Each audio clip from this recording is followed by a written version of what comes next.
Hey guys, welcome back to our channel Cup of Coffee with Jay and Abhi. This is Abhi. இன்னொரு video என்ன அப்படின்னு பார்த்தீங்கன்னா இந்த பியூட்டிஃபுல்லான சாக்லேட் ஃபில்ட் கேக் எப்படி பண்ண போகிறோம் அப்படின்றத என்னோட வீடியோவாக இருக்க போகுது. ஸோ இந்த கேக் வந்து நான் ஸ்பெஷலாக வேலண்டைன்ஸ் டே அன்றைக்கி தான் பண்ணியிருந்தேன். அண்ட் இந்த கேக் வந்து ஒரு யூடியூபர், ஒரு ஃபேமஸ் யூடியூபர் அண்ட் ஃபுட் பிளாகரோட ரெசிபி தான் நான் வந்து இங்கே ட்ரை பண்ணியிருக்கேன். ஸோ மேலே இருக்கிறது எல்லாமே வந்து பார்த்திங்கன்னா டேம்பர்ட் சாக்லேட்ஸ் எல்லாம் நான் டிசைன் பண்ணியிருக்கேன். அப்புறம் வந்து ஸ்ட்ராபெரி டிப் பண்ண சாக்லேட்ஸ் டிப் பண்ண ஸ்ட்ராபெரிஸ் வச்சுருக்கேன். And full butter cream frosting, அதாவது வந்து சாக்லேட் பட்டர் க்ரீம் ஃப்ராஸ்டிங் வந்து நான் வந்து ஃபுல் கேக்குக்கும் நான் அதுதான் யூஸ் பண்ணியிருக்கேன். எதுவுமே ஸ்பெஷல் வேறு எந்த க்ரீமே நான் யூஸ் பண்ணவே இல்லை. அண்ட் வந்து ஒயிட் டேம்பர்ட் சாக்லேட்ஸால் இந்த ஹார்டின்ஸ்லாம் வந்து பண்ணியிருக்கேன். அப்புறம் இது வந்து ஹாப்பி வேலண்டைன்ஸ் டேன்றதுமே டேம்பர்ட் சாக்லேட்டை டைரெக்டாக கேக்கில் வந்து தான் ஃபில் பண்ணியிருக்கேன் நான். ஸோ இந்த கேக் வந்து பக்கா எக்லெஸ் கேக்கு, செம்ம மாய்ஸ்ட் டெவில்ஸ் சாக்லேட் கேக் இது. ஸோ இதை வந்து இந்த கேக் நான் எப்படி பண்ணியிருக்கேன் அப்படின்றத இப்போ வீடியோக்குள்ளே போய் பார்க்கலாம் வாங்க. ஸோ ஃபர்ஸ்ட் வந்து இந்த கேக்குக்கு செய்ய தேவையான எல்லா திங்ஸுமே நான் எடுத்து வந்து மேலே அரேஞ்ச் பண்ணிட்டேன் நான். இப்போது ஃபர்ஸ்ட் வந்து இதுக்கு வந்து all purpose flower, castor sugar தேவை. கேஸ்டர் சுகர்ன்றது ஒன்றும் கிடையாது, சுகர் வந்து கொஞ்சம் பெருசாக இருக்கும். அதே மிக்சியில் வந்து ஒரு 2-3 சுற்றணும்னு வைங்களேன், பர்ஃபெக்டாக வந்து சாஃப்ட் ஆகிடும். அப்புறம் நான் இங்கே வந்து யூஸ் பண்ணுறது என்னென்னு பார்த்தீங்கன்னா கோகோ பவுடர் வந்து special dark cocoa powder use பண்ணுறேன். இது ஒரு தடவை கேக்கில் போட்டு ட்ரை பண்ணி பாருங்கள். அதுக்கப்புறம் நீங்கள் வந்து நார்மல் சாக்லேட் பவுடரை யூஸ் பண்ண மாட்டீங்க. ஏன்னா நான் இப்போ ரொம்ப அடிக்ட் ஆகிட்டேன் இந்த சாக்லேட் பவுடருக்கு. அப்புறம் வந்து அதுக்கு தேவையான யோகட் பால், இது ரெண்டுமே ரூம் டெம்பரேச்சரில் இருக்கணும், அது மட்டும் நம்ம பார்த்துக்கணும். மற்றபடி இந்த நம்மளுக்கு தேவையான ஸ்பேச்சுலா, ஸ்பூன்ஸ் எல்லாம் எடுத்து வச்சுருக்கேன். ஸோ இப்போ ஃபர்ஸ்ட் வந்து இந்த கேக்குக்கு செய்ய தேவையானது என்னென்னு பார்த்தீங்கன்னா பட்டர் மில்க் நம்ம வந்து ப்ரிப்பேர் பண்ண போகிறேன். ஸோ அதுக்கு வந்து ஹாஃப் ப்ளஸ் ஒரு 2 டேபிள் ஸ்பூன் வந்து ரூம் டெம்பரேச்சரில் இருக்கிற ஹோல் மில்க் நான் எடுத்திருக்கேன். இந்தியாவில் இருக்கிற பாலாக இருந்தால் நீங்கள் காய்ச்சி ஆற வச்சு எடுத்து வச்சுக்கோங்க. இது வந்து இங்கே இருக்கிற மில்க் எல்லாமே பாஸ்டரைஸ்டு மில்க்ன்றதுனால டைரெக்டாக நான் ஆட் பண்ணிக்கிறேன். அதில் வந்து ஒரு 1.25 டீஸ்பூன் வந்து வினிகர், ஒயிட் வினிகர் இல்லை லெமன் ஜூஸ், இந்த மாதிரி ஏதாவது சிட்ரிக் ஓரியன்டாக நம்ம ஆட் பண்ணி ஒரு ஓரமாக வச்சுருங்க. 5 மினிட்ஸ் கழிச்சு நம்மளுக்கு நல்லா பால் வந்து திரிஞ்சு தயிர் மாதிரி ஆகிடும். அதுதான் பட்டர் மில்க். ஸோ இப்போ அடுத்து நான் கேக் பண்ணுறதுக்கு ரெடி பண்ண போகிறேன். ஒரு க்ளீன் பவுலில் 3/4 கப் ஆயில் எடுத்திருக்கேன். So for detailed ingredients and the preparations method I have just mentioned clearly in the description box. If you don't know Tamil, just follow the link down. Just follow my instructions down in the description box. So இப்போ நான் வந்து அதோடய வந்து castor sugar வந்து ஒரு 1.5 cup வந்து castor sugar நான் add பண்ணியிருக்கேன். ஸோ இது ஆயிலையும் சுகரையும் நான் லைட்டாக வந்து மிக்ஸ் பண்ணிக்கிறேன் நான். இந்த மிக்ஸ் பண்ணதுக்கப்புறமா நான் என்ன பண்ண போகிறேன்னு பார்த்தீங்கன்னா ரூம் டெம்பரேச்சரில் இருக்கிற யோகட், அது வந்து ஃப்ரெஷ் திக் கர்ட் எடுத்துக்கலாம். அப்போ தான் வந்து அது புளிக்காமல் இருக்கிற மாதிரி பார்த்துக்கோங்க. ஸோ நான் ரூம் டெம்பரேச்சரில் ஆல்ரெடி எடுத்து வச்சுருந்த கர்டை வந்து ஒரு 1/2 கப் அளவுக்கு நான் வந்து இங்கே ஆட் பண்ணிக்க போகிறேன். ஸோ இப்போ ஆட் பண்ணி நம்ம நல்லா வந்து மிக்ஸ் பண்ணிக்கலாம். இது வந்து எப்படின்னு பார்த்தீங்கன்னா இந்த சுகர், ஆயில் அண்ட் யோகட் இது எல்லாமே வந்து சூப்பராக பிளெண்ட் ஆகின பிறகு நம்மளுக்கு வந்து நல்லா ஸ்மூத் கன்சிஸ்டன்சியில் நம்மளுக்கு வந்துடும். அந்த ஸ்டேஜில் நான் வந்து எக்ஸ்ட்ரா வந்து கொஞ்சம் வெனிலா எசன்ஸ் மட்டும் ஆட் பண்ணிக்கிறேன். ஸோ இந்த மாதிரி கன்சிஸ்டன்சிக்கு நம்மளோட வெட் இன்க்ரீடியன்ஸ் ஃபுல்லாக இப்போ ரெடி ஆகிடுது. இப்போ நம்மளோட ட்ரை இன்க்ரீடியன்ஸ் ஸ்டார்ட் பண்ணுறதுக்கு நான் என்ன பண்ண போகிறேன் அப்படின்னு பார்த்தீங்கன்னா ஒரு 1.5 கப் வந்து ஆல் பர்பஸ் ஃப்ளார், 1/2 கப் வந்து கொக்கோ பவுடர். நீங்கள் வந்து இன்னும் கொஞ்சம் உங்களுக்கு அந்த கொக்கோ பவுடரோட அந்த சாக்லேட்டி அந்த கொஞ்சம் அந்த பிட்டர் டேஸ்ட் வந்தால் பிடிக்கும்னு நினச்சிங்கன்னா இன்னும் கொஞ்சம் கூட நீங்கள் இன்னொரு 1/4 கப் கூட நீங்கள் கொக்கோ பவுடரை ஆட் பண்ணிக்கலாம். எனக்கு வந்து இதுவே போதுமான அளவுக்கு இருந்தது, எனக்கு பர்ஃபெக்டாக இருந்தது. ஸோ நான் இதை ஆட் பண்ணிக்கிறேன். அதுக்கப்புறமா நம்ம இதில் வந்து ஒரு 1/2 டீஸ்பூன் வந்து பேக்கிங் சோடா, 1 டீஸ்பூன் வந்து பேக்கிங் பவுடர் ஆட் பண்ணிக்கணும். ஸோ அப்புறம் ஒரே ஒரு பிஞ்ச் ஆஃப் சால்ட் ஆட் பண்ணிக்கலாம். இது எல்லாத்தையும் நம்ம வந்து சிஃப்ட் பண்ணி எடுத்து ஒரு ஓரமாக வச்சுக்கலாம். ஸோ இதை எப்போவுமே வந்து ட்ரை இன்க்ரீடியன்ஸை ஒரு 2-3 தடவை நம்ம சிஃப்ட் பண்ணோன்னா நம்மளோட கேக் வந்து நல்லா ஃப்ளஃபியாக ஏரியாக வரும். அதனால் வந்து மோஸ்ட்லி ஒரு 2 தடவையாக தான் நான் வந்து சிஃப்ட் பண்ணி எடுத்து ஒரு ஓரமாக எடுத்து வச்சுருவேன். ஸோ இப்போ இந்த மாதிரி ட்ரை இன்க்ரீடியன்ஸையும் ரெடி பண்ணியாச்சு. இப்போ நம்ம என்ன பண்ண போகிறோம் அப்படின்னு பார்த்தீங்கன்னா ஸோ இப்போ நம்ம வந்து பேட்சாக வெட் இன்க்ரீடியன்ஸில் நம்மளோட ட்ரை இன்க்ரீடியன்ஸை ஆட் பண்ண போகிறோம். ஸோ இதை ஆட் பண்ணும்போது நம்ம என்ன பண்ண போகிறோம் அப்படின்னு பார்த்தீங்கன்னா நான் வந்து பட்டர் மில்க், அதாவது வந்து ஒரு ஸ்கூப் வந்து நம்ம ட்ரை இன்க்ரீடியன்ஸ் ஆட் பண்ணுறோம் அப்படின்னு சொன்னிங்கன்னா கொஞ்சமாக இந்த பட்டர் மில்க்கை வந்து ஆட் பண்ணிக்கலாம். ஸோ இப்போ நான் ஆட் பண்ணுற மாதிரியே ஆட் பண்ணி நம்ம கொஞ்சம் கொஞ்சமாக ஃபுல் பேட்டர் அதாவது ட்ரை இன்க்ரீடியன்ஸ், வெட் இன்க்ரீடியன்ஸ் அது எல்லாத்தையும் நம்ம வந்து மிக்ஸ் பண்ணி நல்லா வந்து ஒரு சில்கி ஸ்மூத் கன்சிஸ்டன்சிக்கு நம்ம வந்து கொண்டு வர போகிறோம். ஸோ இப்போ நான் வந்து இதை நல்லா மிக்ஸ் பண்ணிவிட்டு அடுத்தது என்ன பண்ணலாம் அப்படின்றத சொல்கிறேன்.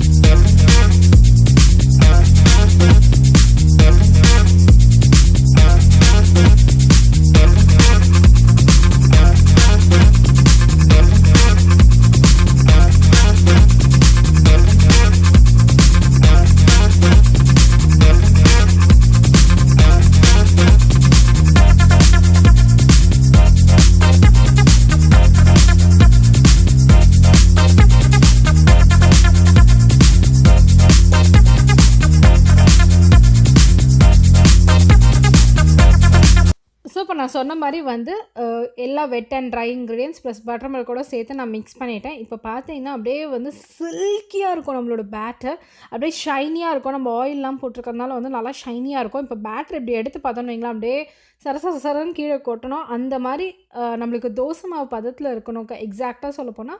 ஸோ இப்போ நம்மளோட பேட்டர் வந்து பியூட்டிஃபுல்லாக ரெடி ஆகிடுது. இப்போ நான் என்ன பண்ண போகிறேன் அப்படின்னு பார்த்தீங்கன்னா, இதை பேக் பண்ணி எடுத்துக்கிறதுக்கு நான் இங்கே வந்து 2 டியராக நான் வந்து பிளான் பண்ணியிருக்கேன். ஒன்று வந்து நார்மல் ரவுண்ட் டீனில் பண்ணுறது, இன்னொன்று வந்து ஹார்ட் டீனில் பண்ணுறதுக்கு. ஸோ நான் வந்து ஒரு 6 இன்ச் பேனும் ஒரு 7 இன்ச் பேனும் எடுத்திருக்கேன். இப்போ 6 இன்ச் பேன் வந்து ஹார்டின் பேன். ஸோ இந்த பேனை வந்து நான் ஆல்ரெடி ஆயில் போட்டு க்ரீஸ் பண்ணிவிட்டு ஒரு பார்ச்மெண்ட் பேப்பர் வந்து உள்ளே வந்து போட்டிருக்கேன் நான். ஸோ இதில் வந்து பாதி பேட்டர் இதில் ஃபில் பண்ண போகிறேன். அதுக்கப்புறம் வந்து நான் சொன்ன 7 இன்ச் பேனில் வந்து பாதி பேட்டர் வந்து ஃபில் பண்ண போகிறேன். ஸோ 2 கேக்குமே நான் வந்து 360 டிகிரி ஃபாரன்ஹைட்டில் ஒரு 30 மினிட்ஸ்க்கு நான் பேக் பண்ணினேன். ஸோ அதுக்கு முன்னாடி நம்ம வந்து இந்த மாதிரி டேப் பண்ணிக்கணும். நல்லா வந்து ஏர் பபிள்ஸ்லாம் போகிற அளவுக்கு டேப் பண்ணிக்கோங்க. ஸோ இதை வந்து நான் வந்து பேக் பண்ணி எடுத்துட போகிறேன். ஸோ இப்போ பேக் பண்ணி எடுத்ததுக்கப்புறம் வந்து பார்த்திங்கன்னா கொஞ்சம் நேரம் வந்து கூல் டவுன் பண்ண விட்டுட்டேன் கேக்கை.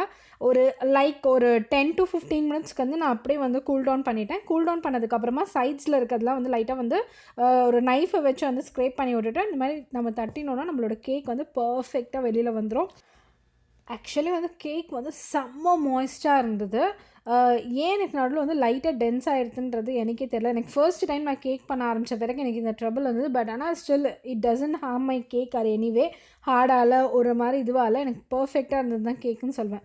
இப்போ நான் இதுக்கு வந்து சாக்லேட் பட்டர் க்ரீம் ஃப்ராஸ்டிங் தான் ரெடி பண்ண போகிறேன். ஸோ இதில் வந்து நான் 2 ஸ்டிக் பட்டர் போட்டிருக்கேன். நான் வச்சுருக்கிறது வந்து 2 டியர் கேக்குன்றதுனால 2 ஸ்டிக் வந்து பட்டர் நான் ஆட் பண்ணியிருக்கேன். ஸோ இப்போ இந்த பட்டரை வந்து பேடில் நம்ம உங்கள்கிட்ட ஸ்டாண்ட் மிக்சர் இருக்குன்னா இந்த மாதிரி பேடில் இருக்கும் இல்லையா, இதை வச்சு வந்து பட்டர் க்ரீமை பீட் பண்ணுங்கள். ஏன்னா வந்து ஏர் பபிள்ஸ் வந்து ரொம்ப ஃபார்ம் ஆகும். நம்மளோட அந்த நார்மல் விஸ்கர், அந்த பலூன் விஸ்கர் வச்சு நம்ம பண்ணோன்னா நிறையா ஏர் பபிள்ஸ் ஃபார்ம் ஆகும். ஸோ இது ஒரு சின்ன ஒரு டிப்ஸ் நான் உங்களோட ஷேர் பண்ணணும்னு நினச்சேன். ஏன்னா நான் வந்து நிறைய தடவை இந்த பட்டர் க்ரீம் பண்ணும்போது வந்து பலூன் விஸ்கர் வச்சு தான் பண்ணியிருக்கேன். எனக்கு அப்போல்லாம் பயங்கரமாக வந்து ஏர் பபிள்ஸ் வரும். ஸோ நான் பேடல் விஸ்கர் வச்சு ஒரு இதில் வந்து ட்ரபிள் ஷூட்டில் வந்து படித்தேன் நான். ஸோ இதை தான் இம்ப்ளிமெண்ட் பண்ணியிருக்கேன். சூப்பராக ஒர்க் ஆச்சுன்னு சொல்வேன். இப்போ வந்து நல்லா வந்து ஒரு மாதிரி இந்த பேல் கலரில் வந்துருது பட்டர். இப்போ நான் வந்து ஐசிங் சுகர் ஆட் பண்ணிக்கிறேன். நான் எடுத்த 2 ஸ்டிக்குக்கு வந்து ஆல்மோஸ்ட் வந்து ஒரு 3/4 கப்பு ஐசிங் சுகர் நான் ஆட் பண்ணியிருக்கேன். நான் ஒரு ஸ்டிக்குக்கு வந்து 1/2 கப்புன்ற ரேஞ்சில் வந்து நான் ஆட் பண்ணேன். ரொம்ப ஸ்வீட்டாலாம் இல்லை, ஏன்னா சாக்லேட் நம்ம வந்து போட போகிறோம். கொக்கோ பட்டர் இது கொக்கோ பவுடர் ஆட் பண்ண போகிறோம். ஸோ அதனால் ரொம்ப ஸ்வீட்டாகலாம். ஸோ அந்த ஐசிங் சுகரையும் போட்டுட்டு நல்லா வந்து க்ரீம் வந்து நல்லா பீட் பண்ணிட்டேன் நான். ஸோ வெனிலா எக்ஸ்ட்ராக்ட் வேணால் நம்ம கொஞ்சம் ஒரு 1 or 2 ஸ்பூன்ஸ் வந்து நம்ம ஆட் பண்ணிக்கலாம். நான் இங்கே வந்து ஆட் பண்ணலை, உங்களுக்கு வேணால் நீங்கள் ஆட் பண்ணிக்கலாம். ஸோ இப்போ இது வந்து நல்லா ஒரு 5 to 10 மினிட்ஸ் வந்து நல்லா வந்து அந்த ஐசிங் சுகரோடு சேர்ந்து நான் பட்டர் நல்லா பீட் பண்ணி எடுத்துட்டேன். எனக்கு வந்து ஓரளவுக்கு வந்து நல்லா மிக்ஸ் ஆகி அந்த எல்லாமே மிக்ஸ் ஆனதுக்கப்புறமா கோகோ பவுடர் வந்து ஒரு டேபிள் ஸ்பூன் அளவுக்கு நான் வந்து கோகோ பவுடர் ஆட் பண்ணிக்கிறேன். 1.5 டேபிள் ஸ்பூன் கூட சொல்லலாம். 1.5 டேபிள் ஸ்பூன் அளவு கோகோ பவுடர் வந்து நல்லா சலிச்சுட்டு ஆட் பண்ணிக்கலாம். ஏன்னா அதில் வந்து நிறைய வந்து இந்த லம்பியாக வரக்கூடாது அப்படின்றதுனால வந்து இது மாதிரி நான் ஆட் பண்ணிவிட்டு, இன்னொரு முக்கியமான டிப் என்னென்னு சொல்லணும்னு நினச்சேன்னு பார்த்தீங்கன்னா, இந்த மாதிரி நம்ம இதை ட்ரை இன்க்ரீடியன்ஸ் வந்து ஆட் பண்ணும்போது வந்து ஸ்பேட்சில் வச்சு ஒரு தடவை நல்லா மிக்ஸ் பண்ணிவிட்டு அப்புறமா வந்து நீங்கள் வந்து பீட் பண்ண ஆரம்பிங்க. ஸோ அதாவது வெளியில் ஃபுல்லாக திரிச்சு ஒரு மெஸ் ஆகாமல் இருக்கும். ஸோ இப்போ வந்து இந்த ஸ்டேஜ் அதை வந்து சாக்லேட் பவுடரையும் போட்டு நல்லா மிக்ஸ் பண்ணதுக்கப்புறமா ஒரு 1/4 கப் வந்து சாக்கோ சிப்ஸ் வந்து நான் மெல்ட் பண்ணி எடுத்து வச்சுருக்கேன். அந்த மெல்ட் பண்ண சாக்லேட்டையும் நான் வந்து ஆட் பண்ணிக்கிறேன். எக்ஸ்ட்ரா க்ரீமி டெவில்ஸ் சாக்லேட்டுன்னு சும்மாவே சொல்லலை, அப்படியே ரம்யமாக இருக்குது. இப்போ நான் சொல்லும்போது கூட எனக்கு வந்து மவுத் வாட்டரிங்காக இருக்குதுன்னு சொல்லுவேன், வாய் ஊறுதுன்னு சொல்ல, அந்த அளவுக்கு டெலிஷியஸான ஒரு கேக். கண்டிப்பாக ஒரு தடவையாவது ட்ரை பண்ணி பாருங்கள். அதுக்கப்புறம் நீங்கள் சாக்லேட் கேக் வெளியிலேயே வாங்கவே மாட்டீங்க. எனக்கு சாக்லேட் பர்சனலாக பிடிக்காது, ஆனால் இந்த சாக்லேட் கேக் நான் சாப்பிட ஆரம்பித்த பிறகு நானே ஒரு பெரிய ஃபேன் ஆகிட்டேன்னு தான் சொல்ல முடியும் இந்த சாக்லேட் கேக்குக்கு. ஸோ இப்போ இதையும் போட்டு லைட்டாக ஒரு 1 or 2 மினிட்ஸ்க்கு வந்து எல்லாமே மிக்ஸ் ஆகிற அளவுக்கு நான் வந்து பீட் பண்ணிக்கிறேன். ஸோ இப்போ நம்மளோட பட்டர் க்ரீம் ஃப்ராஸ்டிங் பர்ஃபெக்டாக ரெடி ஆகிடுது. இப்போ பார்த்தீங்கன்னா உங்களுக்கே தெரியும், ரொம்ப வந்து ஏர் பபிள்ஸ் இருக்காது. நான் என்ன பண்ண போகிறேன் அப்படின்னு பார்த்தீங்கன்னா, இப்போது வந்து எடுத்துகிட்டு லைட்டாக ஸ்பேட்சுலா வச்சுட்டு ஒரு குவிக்காக ஒரு வந்து மிக்ஸ் பண்ணிக்கிறேன் நான். ஸோ தட் ஏதாவது ஏர் பபிள்ஸ் இருந்தாலும் நம்மளுக்கு வந்து ஈஸியாக வந்து அது போயிடும். அதனால் வந்து லைட்டாக குவிக்காக ஒரு மிக்ஸ் பண்ணிக்கிறேன். இப்போ இதை மிக்ஸ் பண்ணதுக்கப்புறம் இப்போ பார்த்தீங்கன்னா நான் இதில் வந்து கோகோ பவுடர் ஆட் பண்ணது வந்து ஸ்பெஷல் டார்க் ஆர்டர் இது ஆட் பண்ணல, நார்மல் கோகோ பவுடர் தான் ஆட் பண்ணியிருந்தேன். ஸோ அதனால் எனக்கு இந்த கலர் தான் வந்து. உங்களுக்கு வந்து நல்லா எக்ஸ்ட்ரா டார்க் வேணும் அப்படின்னு சொன்னிங்கன்னா டார்க் சாக்லேட் கூட நீங்கள் வந்து மெல்ட் பண்ணி ஆட் பண்ணிக்கலாம், ப்ளஸ் டார்க் கோகோ பவுடர் கூட நீங்கள் ஆட் பண்ணிக்கலாம். ஸோ நான் இங்கே வந்து நார்மல் சாக்லேட் கோகோ பவுடர் தான் ஆட் பண்ணியிருந்தேன் இந்த க்ரீம் பண்ணுறதுக்கு. ஸோ இப்போ வந்து கேக்கை வந்து ஒரு பிரெட் நைஃப் வச்சு நான் வந்து ஸ்லிட் பண்ணிக்கிறேன். நான் ரவுண்ட் கேக் ஆல்ரெடி நான் ரெடி பண்ணி ஃப்ரிட்ஜில் வந்து கூல் டவுன் பண்ணி எடுத்து வச்சிட்டேன். நான் ஏன்னா இதே ப்ராசஸ் தான் நான் அதுக்கும் ஃபாலோ பண்ண போகிறேன்றதுனால நான் அதை காட்டல. இப்போ நான் வந்து இந்த கேக்கை வந்து ஹாஃபாக நான் வந்து ஸ்லிட் பண்ணிக்கிறேன். நான் வந்து மேலே இருக்கிற அந்த லேயர் வந்து டவுனில் வச்சுட்டேன், டவுனில் இருக்கிற லேயர் வந்து மேலே வச்சுட்டேன். ஸோ இப்போ வந்து ஸ்லிட் பண்ணதுக்கப்புறமா சுகர் சிரப் வந்து நான் ஆட் பண்ணிக்கிறேன். என்னோடய கேக் வந்து நல்லாவே மாய்ஸ்டாக இருந்தது. ஈவன் நம்ம சுகர் சிரப் ஆட் பண்ணனாலுமே கேக் வந்து நல்லா மாய்ஸ்டாக தான் இருந்தது. ஸ்டில் நான் வந்து அந்த சுகர் சிரப் ஆட் பண்ணிக்கலாமே அப்படின்னு சொல்லிட்டு தான் ஆட் பண்ணேன். ஏன்னா கேக் வந்து கொஞ்சம் லைட்டாக வந்து ஏர் ட்ரை ஆகிடுது எனக்கு வெளியில் வச்சதுனால. வந்து இத்தனைக்கும் நான் க்ளோஸாக தான் வச்சுருந்தேன், ஸ்டில் எனக்கு ஏர் ட்ரை ஆகிடுது. ஸோ இப்போ நான் வந்து பண்ணி வச்சுருந்தேன் அந்த சாக்லேட் ஃப்ராஸ்டிங் வந்து ஒரு பைப்பிங் பேக்கில் ஆட் பண்ணி நான் இப்போ வந்து என்னோடய கேக் லேயர்ஸ் நல்லா ஆட் பண்ணிக்கிறேன். இதை ஆட் பண்ணிவிட்டு நீங்கள் உங்களுக்கு வேணும்னா சாக்கோ சிப்ஸ் கூட இந்த ஸ்டேஜில் கூட நீங்கள் ஆட் பண்ணிக்கலாம். எனக்கு வந்து ஆல்ரெடி நிறைய சாக்லேட்டியாக இருந்த மாதிரி இருந்ததுனால நான் இங்கே ஆட் பண்ணல. இது ஒரு சின்ன ஐடியா தான், நீங்கள் ஆட் பண்ணுறது எனக்கு. ஈவன் வந்து செரிஸ் கூட ஆட் பண்ணிக்கலாம், சூப்பராக இருக்கும். செரி சிரப் கூட ஆட் பண்ணலாம், கேரமல் சிரப் ஆட் பண்ணலாம், அதெல்லாம் வேறு லெவல் டேஸ்ட் இருக்கும். நான் இங்கே வந்து பியூர் சாக்லேட் கேக் பண்ணுறதுனால அந்த எதுவுமே எக்ஸ்ட்ரா ஆட் ஆன் ஃப்ளேவர்ஸ் எதுவுமே ஆட் பண்ணல. அதேமாதிரி நான் ஒரு ஸ்பேட்சில் வச்சு அந்த ஸ்ப்ரெட் பண்ணிக்கிறேன். ஸ்ப்ரெட் பண்ணணும்னு அவசியம் கிடையாது, ஜஸ்ட் என்னோடய இதுக்காக நான் வந்து ஸ்ப்ரெட் பண்ணிக்கிறேன், ஏன்னா ஈவனாக ஸ்ப்ரெட் ஆகிடணும் அப்படின்னு சொல்கிறதுக்காக. இப்போ நான் வந்து அவுட்டர் சைட்லேயும் நான் வந்து இந்த மாதிரி வந்து பைப்பிங் பேக்கை வச்சே நான் வந்து கேக் வந்து க்ரீம் ஃபில் பண்ணிக்கிறேன். நான் வந்து ப்ரொஃபஷ்னல் பேக்கர் கிடையாது, ஜஸ்ட் ஹோம் பேக்கர் தான். அண்ட் ஸ்டில் ஒன்றுமே லேர்னிங் ப்ராசஸில் தான் இருக்கேன் நான். ஸோ நம்மளுக்கு வந்து எனக்கு வந்து பார்த்திங்கன்னா அந்த பர்ஃபெக்டாக வந்து எனக்கு அப்படியே அந்த ஸ்மூத் ஃபினிஷ் ஒரு தடையாவது பண்ணணும்னு எனக்கு ஆசை. எப்போவுமே வந்து ஓரளவுக்கு நான் முடிஞ்ச அளவுக்கு என்னோடய எஃபோர்ட்டை போட்டு தான் நான் என்னோடய கேக்ஸ் எப்போதுமே நான் பேக் பண்ணுவேன். ஸோ எனக்கு ரொம்ப ஆசைமே பர்ஃபெக்டாக அந்த அப்படியே ஸ்மூத்தாக இருக்கணும்னு எனக்கு ஆசை. நம்ம பேக்கரிஸ்லலாம் வாங்குற மாதிரி எனக்கு இந்த தடவை வந்து ஓரளவுக்கு அச்சீவ் பண்ணியிருக்கேன். தட் இஸ் வந்து ஒரு 100%ல் வந்து இப்போ தான் வந்து 1% அச்சீவ் பண்ணியிருக்கேன். ஒரு 99% இன்னும் இருக்குது அச்சீவ் பண்ணுறதுக்கு. ஸ்டில் நானுமே லேர்ன் பண்ணிகிட்டே இருக்கேன். கண்டிப்பாக ஒரு நாள் லேர்ன் பண்ணிடுவேன்னு எனக்கு ஒரு கான்ஃபிடென்ஸ் இருக்குது என் மேலேயே. அண்ட் இது வர ஹார்ட்டின் கேக் வரையா, ஸோ அந்த ஹார்ட்டின் கட்டை வந்து நம்ம கரெக்டாக அந்த க்ரீமில் வந்து கொடுக்கணும், இல்லாட்டி வந்து கேக் வந்து நார்மலாக ஒரு நார்மல் ரவுண்ட் கேக் மாதிரி ஆகிடும். ஸோ ரொம்ப கான்சென்ட்ரேட் பண்ணி நான் பண்ணினேன் நான். ஆக்சுவலி வந்து எப்படின்னு பார்த்தீங்கன்னா, நான் வந்து எப்போவுமே என்ன பண்ணுவேன்னு பார்த்தீங்கன்னா, ஒரு ஹாட் வாட்டர் வந்து ஃபில் பண்ணி ஒரு கப்பில் எடுத்து வச்சுப்பேன். ஸோ அந்த கப்பில் வந்து என்னோடய ஸ்பேட்சுலா டிப் பண்ணி நல்லா அந்த சூடுக்கே வந்து டிப் பண்ணிவிட்டு ஒரு நல்ல ஒரு கிளாத்தில் வந்து தொடச்சிட்டு அதுக்கப்புறமா கேக்கில் வந்து ஃபுல்லாக அந்த பட்டி டிங்கரிங் வேலையெல்லாம் பார்ப்பேன் நான். ஸோ எனக்கு கொஞ்சம் ஓரளவுக்கு ஸ்மூத் ஃபினிஷ் வரும். இப்போ பார்த்தீங்கன்னா என்னோடய கேக்கில் வந்து அந்த பட்டி டிங்கரிங் பார்க்குறது, அதுக்கப்புறம் வந்து அந்த ஓரளவுக்கு வந்து சாஃப்டன் பண்ணிட்டேன் நான் கேக்கில். எனக்கு ஒரு பர்சனல் சாட்டிஸ்ஃபேக்ஷன் இருக்கும்னு சொல்லுவோம் இல்லையா, அந்த பர்சனல் சாட்டிஸ்ஃபேக்ஷன் ஓரளவுக்கு வந்திருக்குன்னு சொல்ல, ஃபுல்லாக வரல. ஸ்டில் அதே நான் சொன்ன மாதிரி தான் இன்னுமே நான் லேர்ன் பண்ணிட்டு தான் இருக்கேன். கண்டிப்பாக வந்து கூடிய சீக்கிரத்தில் ப்ராப்பராக பர்ஃபெக்டாக ஒரு பண்ணுவேன்னு ஒரு நம்பிக்கை இருக்குது. ஸோ பார்ப்போம் எப்போ அது வருதுன்னு தெரில. ஆனால் எப்போ வந்தாலும் நான் இதே யூடியூப்பில் உங்களோட ஷேர் பண்ணிகிட்டே தான் இருக்க போகிறேன் நம்ம சேனல் மூலிமா. ஸோ இப்போ நான் வந்து ஒரு 5 minutes வந்து கூல் டவுன் பண்ணுறதுக்காக உள்ளே எடுத்து வச்சிடுறேன். கூல் டவுன் பண்ணி கேக்கையும் எடுத்துட்டேன் நான். ஸோ இதுதான் வந்து base layer and top layer. ஒரு ரவுண்ட் அண்ட் ஒரு ஹார்ட்டின் மேலே வச்சுருக்கேன். நான் என்ன பண்ணுறேன் அப்படின்னு பார்த்தீங்கன்னா, என்கிட்ட கொஞ்சம் எக்ஸ்ட்ரா பட்டர் க்ரீம் கொஞ்சம் இருந்தது, கொஞ்சம் தான் இருந்தது. ஸோ அதை வச்சு நான் என்ன பண்ணேன்னா, லீஃப் நாசல் போட்டுட்டு அந்த கேக்கோட அந்த ரவுண்ட் இதில் ரிம்மில் மட்டும் நான் என்ன பண்ணேன்னா, அந்த லீஃபி ஸ்ட்ரக்சர் மாதிரி கொடுத்துருக்கேன் நான்.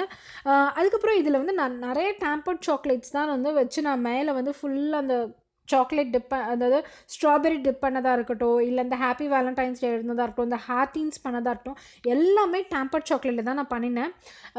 ஆனால் நான் வந்து இன்னும் அதை ஃபுல்லாக நான் இன்னும் கற்றுக்கலைன்றதுனால நான் வந்து இங்கே வந்து உங்களுக்கு காட்டல நான். ஏன்னா still I am a beginner. இப்போ தான் நான் வந்து நிறைய சாக்லேட்ஸ் வேஸ்ட் பண்ணி இப்போ தான் வந்து ஓரளவுக்கு வந்து அந்த பெர்ஃபெக்ஷன் வந்து கற்றுன்ருக்கேன். அதுக்கு வந்து இந்த டேம்பர்ட் சாக்லேட்ஸ் எப்படி நம்ம ரெடி பண்ணோம் அப்படின்றத வந்து ஒரு டெடிக்கேட்டடாக ஒரு வீடியோ நான் உங்களுக்கு வந்து போடுறேன் நான். ஸோ தட் வந்து உங்களுக்கும் கற்றுக்கணும்னு நினைக்கிறவங்களுக்கும் ஈஸியாக இருக்கும். நான் இந்த கேக்கோடு சேர்த்து சொன்னேன்னா அது ரொம்ப லென்த்தி ப்ராசஸ் ஆகிடும்ன்றதால இங்கே நான் ஆட் பண்ணலை. இப்போ நான் வந்து ஒயிட் சாக்லேட்டில் வந்து அந்த 7 அதாவது அந்த ரவுண்ட் கேக்குக்கு ஃபுல்லாக வந்து அந்த ஒயிட் சாக்லேட்டில் பண்ண ஹார்டின்ஸ் வந்து நான் வந்து ஸ்டிக் பண்ணி வச்சுட்டேன். இது எல்லாமே டேம்பர்ட் சாக்லேட்ஸ் தான். ஸோ அதனால் வந்து உருகாது நம்மளுக்கு அண்ட் மெல்ட்டும் அதாவது உருகாது அண்ட் மொரோவர் வந்து நம்மளுக்கு நல்லா இருக்குது. அந்த லுக் பார்க்கும்போது எனக்கு ரொம்ப பிடிச்சிருந்தது. மேலே வந்து பார்த்திங்கன்னா ஒரு 3 ஹார்ட்டின் வந்து அப்படியே ஜாயிண்ட்டாக நான் வந்து பண்ணியிருந்தேன். எனக்கு அந்த அந்த சாக்லேட் வந்தது எனக்கு வந்து பயங்கர ஹாப்பியாக இருந்தது எனக்கு. ஸோ அதுக்கப்புறம் நான் என்ன பண்ணியிருந்தேன்னு பார்த்தீங்கன்னா, அந்த ஸ்ட்ராபெரிஸ் வந்து சாக்லேட்டில் டிப் பண்ணி வச்சுருந்ததை ஒரு 3 ஸ்ட்ராபெரி மட்டும் எடுத்து மேலே வந்து டிசைன் மாதிரி வச்சுருந்தேன். ஆக்சுவலி என்னோடய பிளான் எப்படி இருந்ததுன்னு பார்த்தீங்கன்னா, இந்த ஹாஃப் ஆஃப் தி ஹார்ட்டிங்க்கு மட்டும் ஒரு மூடி மாதிரி ரெடி பண்ணணும் டேம்பர்ட் சாக்லேட்டில் அப்படி தான் பிளான் பண்ணேன். ஆனால் எனக்கு வந்து லைட்டாக சொதப்பிருச்சு. அந்த இடத்துல நான் டேம்பர்ட் சாக்லேட் பண்ணும்போது ஏதோ மிஸ்டேக் பண்ணிவிட்டேன் டெம்பரேச்சர் வைஸில். அதனால் எனக்கு அது வந்து ஒர்க் அவுட் ஆகலை. But still it's okay. எனக்கு வந்து ஃபைனல் அவுட்புட் ரொம்ப பிடிச்சிருந்தது எனக்கு. ஸோ டேம்பர்ட் சாக்லேட்டிலே வச்சு நான் வந்து ஹாப்பி வேலண்டைன்ஸ் டேன்னு எழுதிட்டு அங்கேயும் வந்து ஒரு 3 ஜாயிண்டட் ஹார்ட் வந்து வரைஞ்சேன். அந்த 3 ஹார்ட் எப்படின்னு பார்த்தீங்கன்னா, நானே என் ஹபி என் பாப்பா அப்படின்ற மாதிரி தான் நான் வந்து வரைஞ்சேன். அதுக்கப்புறம் வந்து நிறைய ஒயிட் சாக்லேட்ஸை வந்து ஹார்டின்ஸ் பண்ணது வந்து என்கிட்ட இருந்தது. அது ப்ரௌன் மில்க் சாக்லேட்லேயும் இருந்தது, ப்ளஸ் ஒயிட் சாக்லேட்லேயும் இருந்தது. அது எல்லாத்தையும் என்ன பண்ணிட்டேன்னு பார்த்தீங்கன்னா, மேலே வந்து அந்த ஹார்டின் கேக் மேலே ஒரு சைடு வந்து ஸ்ட்ராபெரி வச்சதுனால ஒரு சைடு வந்து ஃபுல்லாக டேம்பர்ட் சாக்லேட்ஸில் வந்து வச்சுட்டேன் நான். ஸோ இதுதான் என்னோடய ஃபைனல் அவுட்புட் என்னோடய கேக்கு. இப்போ கேக் கட் பண்ணதுக்கப்புறம் மேலே இருக்க அந்த ஸ்ட்ராபெரிஸ்லாம் வந்து 3 தானே பண்ணியிருந்தோம். ஸோ நாங்கள் 3 பேரும் வந்து சாப்பிட்டுட்டோம். மேலே இருக்க டேம்பர் சாக்லேட் ஃபுல்லாக என் பாப்பா காலி பண்ணிட்டா. ஸோ இப்போ வந்து என் கேக் கட் பண்ணி காட்டுறேன். எவ்வளோ சாஃப்டாக இருந்ததுன்னு நீங்களே பாருங்கள். அப்படியே வாயில் வச்சு அப்படியே கரையும் இந்த கேக். அந்த அளவுக்கு டெலிஷியஸான சாஃப்டான கேக்காக இருந்தது. கண்டிப்பாக ஒரு தடவை ட்ரை பண்ணி பாருங்கள் இந்த கேக்கை. உங்களுக்கு ரொம்ப பிடிக்கும் இந்த கேக். அதுக்கப்புறம் நீங்கள் சாக்லேட் கேக் கண்டிப்பாக வெளிலேருந்து வாங்கி சாப்பிட மாட்டீங்க. எக்லெஸ்ஸில் இவ்வளோ மாய்ஸ்டாக சாக்லேட் கேக் பண்ண முடியுமான்றது எனக்கே ஒரு கொஸ்டினாக இருந்தது. ஸோ ஃபைனலி அச்சீவ் பண்ணிவிட்டு அந்த சாஃப்ட்னஸ் வந்து அச்சீவ் பண்ணியாச்சு. இன்னும் நிறையா இருக்குது கற்றுக்க வேண்டியது. ஸோ இந்த வீடியோ உங்கள் எல்லாருக்கும் ரொம்ப பிடிச்சிருக்கோம், ரொம்ப யூஸ்ஃபுல்லாக இருந்திருக்கும்னு நினைக்கிறேன். யூஸ்ஃபுல்லாக இருக்குன்னு நினச்சிங்கன்னா ஒரு லைக் பண்ணுங்கள், ஷேர் பண்ணுங்கள், கமெண்ட் பண்ணுங்கள். உங்கள் எல்லாரையும் இன்னொரு இன்ட்ரெஸ்டிங்கான ஒரு வீடியோவில் பார்க்குறேன். Until then, it's bye from Abhi. Take care. Bye bye.